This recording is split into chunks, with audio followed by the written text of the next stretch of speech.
Olá, estamos começando a nossa live de hoje. Agradeço a todos vocês que estão nos acompanhando pelo Facebook, pelo Instagram, pelo YouTube, no caso do YouTube, pelo meu canal, Blog do Vila, Marco Antônio Vila. Agradeço a todos vocês que se inscreveram. Já temos um número, passamos de 200 mil, 207 mil inscritos, né?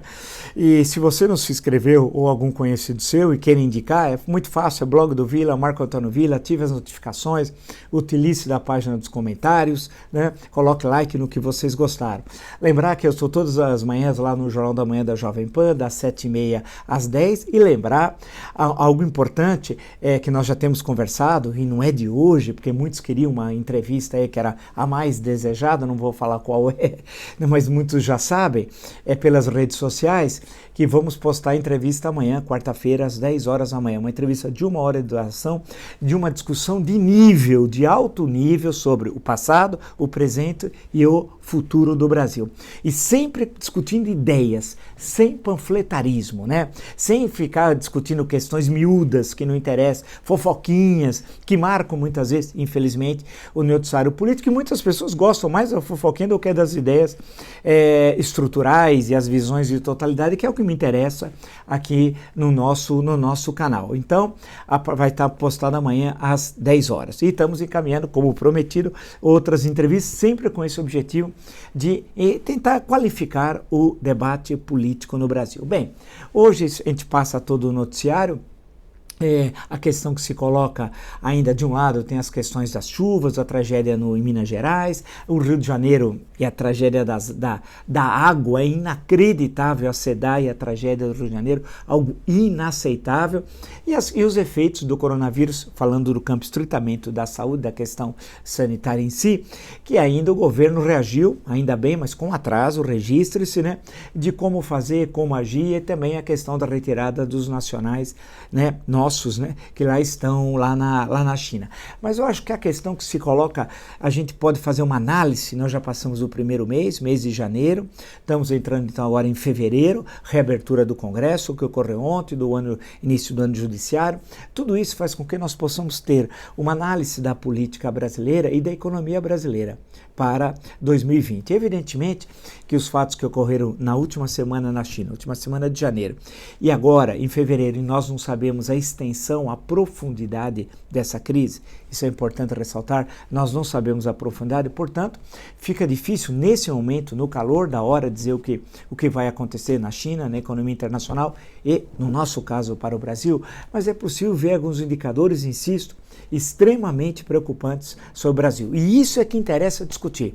Não platitudes, questões de gênero, tudo aquilo para discutir, não. Discutir questão concreta. Nós temos um terrível flagelo, que são os milhões de desempregados, e milhões de subempregados, e milhões que não mais procuram emprego. Nós precisamos colocar esses milhões de brasileiros e brasileiras no mercado de trabalho, né, fazendo com que a economia volte a girar, né, recebam salários, vão gastar, não tem condições de poupar, evidentemente vão gastar nos gêneros de primeira necessidade, e a economia volte a funcionar. O grande desafio do Brasil é esse. Nós estamos parados há 40 anos, e aí permite algumas boas reflexões. O dado que saiu hoje da balança comercial, o que é a balança comercial?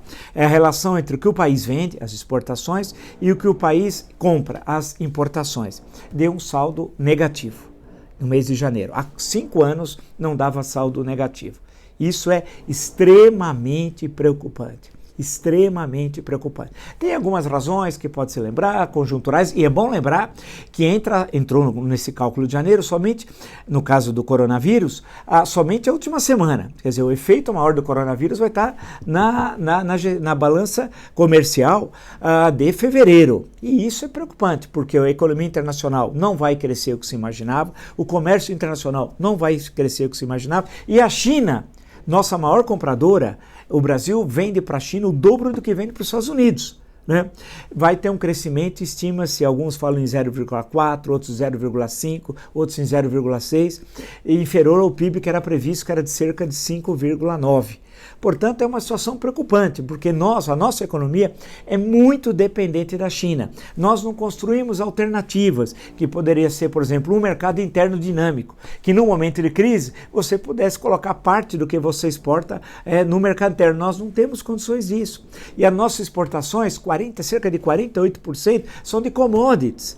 São importantes, nós sempre ressaltamos a sua importância, a revolução técnica que ocorreu no Brasil nos últimos 30, 40 anos, o Brasil virou uma potência agrícola, sempre ressaltamos a importância do agronegócio, porém, há um dado importante aí, que foi divulgado hoje também, que permite a nossa reflexão, sempre no sentido de qualificar a discussão. Qual? O ano passado houve um crescimento negativo da indústria. 1,1, crescimento negativo. E esse dado é um dado extremamente preocupante, o crescimento negativo da indústria. Aí tem uma questão, o grande momento que o Brasil cresceu no século XX, 1930, por exemplo, fazer um corte com a Revolução de 30, até 1980, esses 50 anos, o eixo do crescimento brasileiro foi o desenvolvimento industrial, que foi fundamental. Nós conseguimos coisas aqui fantásticas, como, por exemplo, a partir do final da Primeira Guerra Mundial, 1945, o maior deslocamento populacional no mundo ocidental ocorre onde? No Brasil, que é o deslocamento Nordeste-Sudeste. Né? E isso criou tensão social aqui? Não. Porque eles foram absorvidos essa mão de obra, que no meu livro, quando eu vim embora, eu apresento tudo isso, a história da migração nordestina para São Paulo, porque você tinha um dinamismo econômico aqui em São Paulo, dinamismo produto do processo de industrialização. Isso aí é fundamental. O que acontece? A indústria cada vez representa menos do PIB e cada vez representa menos do total das exportações. E são os empregos mais qualificados e de salário mais alto. E com produtos sofisticados que, em momento de crise, não são aqueles mais atingidos, como as commodities. Então a questão central, agora nós estamos vendo concretamente o que significa apostar num cavalo só. Quão importante é a gente ter uma visão macro da economia, uma visão de totalidade e de entender a forma de inserção, e é fundamental, do Brasil na economia internacional. Não é se fechar, é abrir, mas abrir como? Como? Se houve um crescimento negativo da indústria em 2019, aqui em São Paulo, houve centenas de empresas fecharam, centenas. E a Fiesp não falou um ai. Não há política industrial. E fecharam as empresas por quê? Porque os empresários eram incompetentes? Não. Absolutamente não. Por vários fatores. Concorrência desleal com produtos importados, falta de uma política de crédito, falta de apoio na área de ciência e tecnologia, problemas de infraestrutura e por aí vai, né? Nós não temos uma política industrial de médio e longo prazo. Só aí são 5 fatores, só aí. Né? E o nosso empresariado não tinha condições de concorrer mesmo. Claro, olha o que os outros têm. Olha o apoio que na China o governo dá aos empresários chineses. O mesmo ocorre aqui. Né? Uma série de benefícios que são concedidos lá não são concedidos aqui. Então, a grande questão que se coloca é que as entidades de classe, vamos usar, que não é sociologicamente correto, mas falando uma linguagem vulgar, as entidades de classe protestaram? Não. A Fiesp protestou? Não. E olha, a Fiesp que teve Roberto Simons, hoje eu até lembrei, Roberto Simons como presidente da Fiesp. Puxa vida, alguém que foi constituinte em 1933, 1934, alguém que tem um conjunto de livros, entre outros, uma história econômica do Brasil, né? Alguém que, portanto, estava inserido naquele momento histórico, que entendia esse momento histórico e apontava a importância da indústria no processo. Ainda nós estamos falando primeiro de bens de consumo não duráveis e depois de bens de consumo duráveis, quão importante era para o nosso desenvolvimento econômico. Mas hoje a gente nem usa mais a expressão desenvolvimento econômico. Nós sequer conhecemos hoje no debate brasileiro os grandes teóricos na área do desenvolvimento econômico. Eu não ouço falar de nenhum. Quando eu passo pelo jornalismo econômico ou pelo debate político, não é citado hoje um grande economista do presente ou do passado, recente ou mais longínquo ainda. Não se fala nada. Quer dizer, não se tem uma visão de Brasil, né, de entender essa situação internacional e vermos como nós somos dependentes de um mercado. Né? Fundamentalmente, nós somos dependentes da China. 48% das exportações brasileiras é do agronegócio. E veja a loucura que o governo está produzindo, é algo grave. Precisamos discutir seriamente essa questão. E qual? Olha como as coisas se interrelacionam. A notícia hoje é que o Brasil quer transferir, o governo brasileiro, transferir a embaixada brasileira de Tel Aviv para Jerusalém. Ontem teve uma reunião de países muçulmanos, não de países árabes, você sabe que o maior país muçulmano do mundo é árabe, que é a Indonésia. Os 51 países presentes votaram de forma uníssona contra aquela proposta de Trump do acordo Israel-Palestina. Um acordo que você faz sem a outra parte. A Palestina não foi convidada, só tinha Israel, né? E houve uma rejeição de 51 países.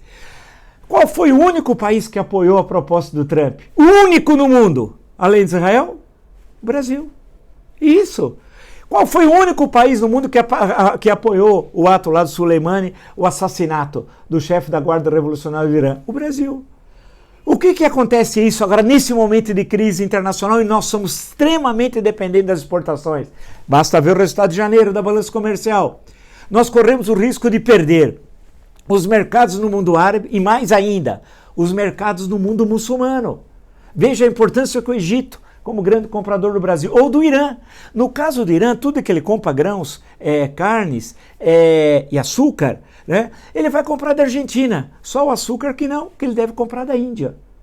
Ou seja, nós podemos perder um enorme mercado. E vocês sabem, vamos discutir, e isso é uma questão estrutural importante. Conquistar o mercado demora anos, perder demora dias.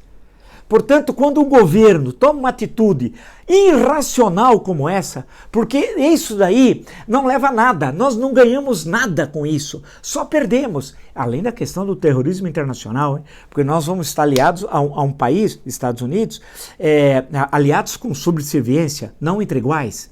Né? É um alinhamento automático, melhor dizendo. Nós podemos trazer o terrorismo internacional para cá, quando sempre tivemos a posição na região da busca da paz, como está na nossa Constituição. Lembrar que o Estado de Israel foi criado quando Oswaldo Aranha presidiu a Assembleia Geral da ONU. Né? Portanto, nós temos uma participação sempre em busca da paz. Aqui no Brasil, não vive bem muçulmanos e judeus? Sim. Ande aqui em São Paulo, eu citei hoje o exemplo da região do Brasparí, você tem shoppings ali que são dois donos, um muçulmano e um judeu. Isso é o Brasil, ainda bem. Né? São coisas positivas. Tem muitos agora que falam muito mal do Brasil. Outro, eu estava vendo um negócio, nem sei se é verdade ou não, um dizendo que se tivesse a população do Japão no Brasil, o Brasil seria um país hiperdesenvolvido. E se a população brasileira tivesse no Japão, o Japão seria um país atrasado. Ó, que reacionarismo e ignorância, mais do que reacionarismo e ignorância, se é que é verdadeiro um vídeo que estava circulando hoje, porque é caso de ignorância, não é nem de reacionário, é falta de estudo, é preguiça.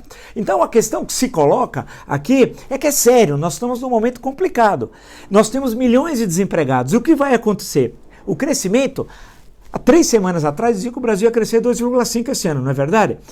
Se essa questão do coronavírus se manter, ninguém sabe se isso vai se manter ou não, ninguém sabe. Já vários países, né? Já atingiu a Europa, vocês estão acompanhando, há casos confirmados, além de outros países na Ásia.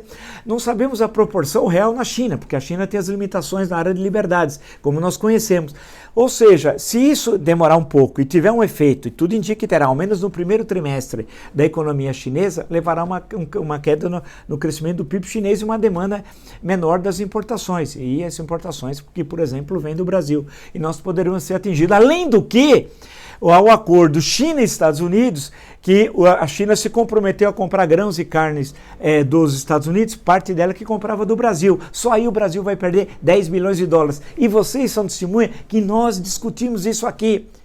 Né? E apontamos, quer dizer, não é fazer profecia do passado. Portanto, vocês estão percebendo quão importante é ter uma visão macro, ter um governo que consiga ter essa visão geral, entender a importância da política externa, não ter ações irresponsáveis, não fazer a mesma coisa que o PT fez em boa parte dos 13 anos e 4 meses que o Brasil foi governado pelo PT. Evitar essas irresponsabilidades, que acaba tendo um dano terrível. Basta ver a tragédia que foi o biênio 2015, economicamente, 2016. Por que a Dilma caiu? Por causa da tragédia econômica de 2015, 2016, senão ela estaria lá. O impeachment sempre está relacionado, os dois que nós tivemos, a graves crises econômicas. O de 1992, que vem de 1990 e leva à renúncia do presidente no dia 30 de dezembro, quando estava no término do processo de impeachment, Fernando Collor, e no caso da Dilma, em abril onde a Câmara autoriza e encaminha para o Senado o processo de julgamento. Está vinculado diretamente às questões econômicas. Em suma, estamos numa situação complexa. É nesse momento que a gente tem de ver os atores políticos, os partidos políticos, a elite empresarial, um bom debate sobre como sair dessa situação. E é nesse momento que a gente vai ver se o governo efetivamente tem quadros que consigam entender essa conjuntura nacional, latino-americana e internacional para retirar o Brasil dessa situação. E quão importante é uma política exterior com responsabilidade. Insisto, tem as questões do Oriente Médio, que são graves, e poderíamos perder importantes mercados. A Argentina, que é uma parceira hiper importante do Brasil, precisamos ter responsabilidade também e olharmos o mercado interno. E aí temos de voltar a uma questão que não dá para se estender, mas voltaremos a ela, que é a questão da distribuição de renda. O Brasil é um dos países mais desiguais do mundo. Enquanto não enfrentarmos seriamente essa discussão e vermos quão é importante ter um mercado interno sólido para o desenvolvimento da indústria, do comércio, dos serviços, etc., do agronegócio, evidentemente, né? Quão importante é isso? Né, que nós temos de enfrentar essa questão. Não adianta tergiversar. E nós só enfrentaremos o problema da desigualdade social se o país crescer. Porque nós vamos dividir o quê? Se o país crescer 1%, 0%, 1,5%. O Brasil precisa crescer. Já cresceu a 5%, 6%, 10%, 12%, 13% ao ano. É esse o desafio. Como é que esse país vai voltar, vai voltar pelo mesmo caminho luminoso que foi os anos 1930, 1980, 50 anos que o Brasil foi o país que mais cresceu no mundo ocidental. Esse é o desafio, é entender historicamente aquele fenômeno, até os seus limites, por que ele se esgotou e como refazer aquele modelo que deu certo e que transformou o Brasil num grande país. Essa é uma boa discussão, portanto, profunda economicamente, sociologicamente, politicamente, e não nesse primarismo de conversa de botequim, de dizer que o problema é trocar a população para os japoneses no Brasil. Isso é ridículo, isso é patético, né? Se você gostou dessa live de tantas outras no meu canal e não se inscreveu no meu canal, convido que eu faça, blog do Vila, Marco Antônio Vila, ative as notificações, página dos comentários, né? Você agradeço do Facebook, do Instagram que me acompanhou. Eu lembro também que eu estou todos os dias lá no Jornal da Manhã cedinho, das 7h30 às 10, e lembro também que vocês podem encaminhar as perguntas que nós vamos gravar na sexta-feira. O professor Vila responde, né? No Twitter, Prof. Vila, com a hashtag Prof. Vila responde, né? E no e-mail é muito fácil, tudo junto, marcovila@blogdovila.com.br. Vocês mandam as questões, a gente seleciona algumas delas, tanto quanto possível, respondemos e postamos no final de semana, tá bom? Até!